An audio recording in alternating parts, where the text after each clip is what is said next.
जर त्या जमान्यामध्ये 500 महारांनी अख्ख्या पेशव्यांच्या सैन्याला अंगावर घ्यायची हिंमत दाखवली असेल तर तो आपल्याला एक प्रेरणा देतोय आणि तो आपल्याला आपली पुढची दिशा दाखवतो। आज आपण प्रत्येक पावलावर, प्रत्येक क्षेत्रामध्ये, प्रत्येक विषयामध्ये आपण पुढाकार केलेला आहे आणि आपण आपली तरक्की केलेली आहे। पण आपण आपल्या खऱ्या अर्थाने तरक्की आणि पुढाकार जोपर्यंत नाही करू शकत जोपर्यंत जसं बाबासाहेब आंबेडकरांनी सांगितलं तसं आपण शासन करती जमात नाही बनू।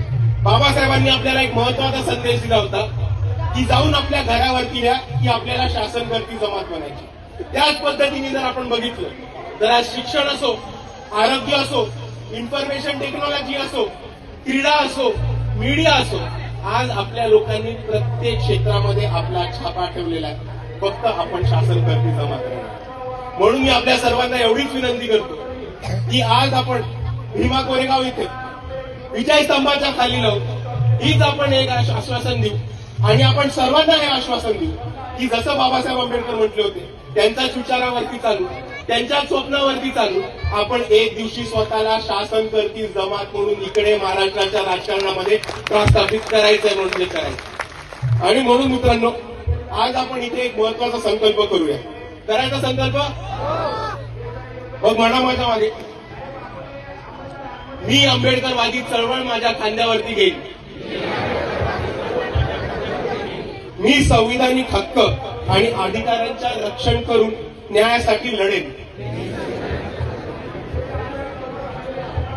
बरोबर आहे का? मी संविधानिक हक्क आणि अधिकारांचे रक्षण करून न्यायासाठी लढेन।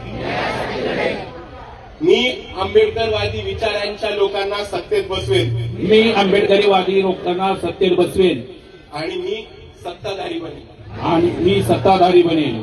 आणि मित्रांनो जाता जाता मी आपल्या सर्वांना एवढाच संदेश देतो की आता आपल्या सर्वांसमोर स्थानिक स्वराज्य संस्थेची निवडणूक आलेली आहे। 15 तारखेला महानगरपालिकेचं इलेक्शन आहे आणि ह्या इलेक्शनमध्ये आपल्या सर्वांना नुसता एकच निर्धार करायचा आहे, एकच संकल्प करायचा आहे की माझा इकडला जो माणूस निवडून येईल तो फक्त आणि फक्त आंबेडकरवादी विचारांचा असला पाहिजे आणि तो फक्त आणि फक्त संविधानाच्या रक्षणासाठी काम करायला असला पाहिजे।